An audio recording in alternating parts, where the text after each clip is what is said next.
دينهم وكانوا شيعا لست منهم في شيء إنما أمرهم إلى الله ثم ينبئهم بما كانوا يفعلون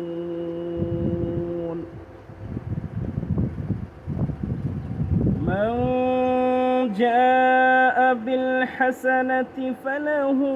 عشر أمثالها ومن جاء بالسيئة فلا يجزى إلا مثلها وهم لا يظلمون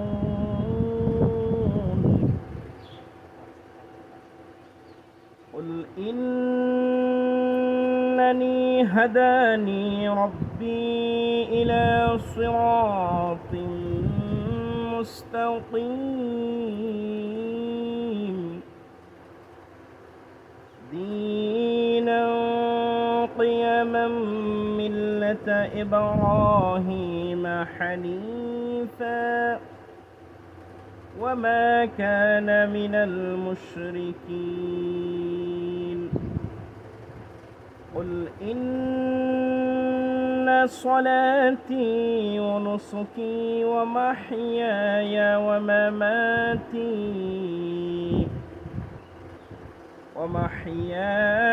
ومماتي لله رب العالمين ইরশাদ হচ্ছে যারা নিজেদের দিনকে টুকরো টুকরো করে দিয়েছে এবং বিভিন্ন দলে বিভক্ত হয়ে গিয়েছে নিঃসন্দেহে তাদের সাথে ও নবী তোমার কোনো সম্পর্ক নেই তাদের ব্যাপারটি আল্লাহর উপর ন্যস্ত রয়েছে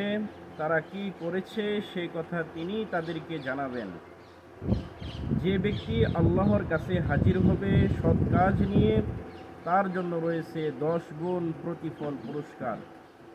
আর যে ব্যক্তি অসৎ কাজ নিয়ে আসবে সে ততটুকুই প্রতিফল পাবে যতটুকু সে অপরাধ করেছে এবং কারোর উপর বিন্দু পরিমাণও জুলুম করা হবে না হে মুহাম্মদ সাল্লাল্লাহু আলাইহি ওয়াসাল্লাম হলো আমার রব নিশ্চিতভাবেই আমাকে সোজা পথ দেখিয়ে দিয়েছেন একদম সঠিক নির্ভুল দিন যার মধ্যে কোনো বক্রতা নেই ইব্রাহিমের পদ্ধতি যাকে সে একাগ্র চিত্রে একমুখী হয়ে গ্রহণ করেছিল এবং সে মুশরিকদের অন্তর্ভুক্ত ছিল না বলো আমার নামাজ আমার ইবাদতের সমস্ত অনুষ্ঠান আমার জীবন ও মৃত্যু সব কিছু আল্লাহ রাব্বুল আলামিনের জন্য বারাকাল্লাহু লানা ওয়া লাকুম ফিল কুরআনিল আযীম সূরা আনআম আয়াত 159 থেকে 162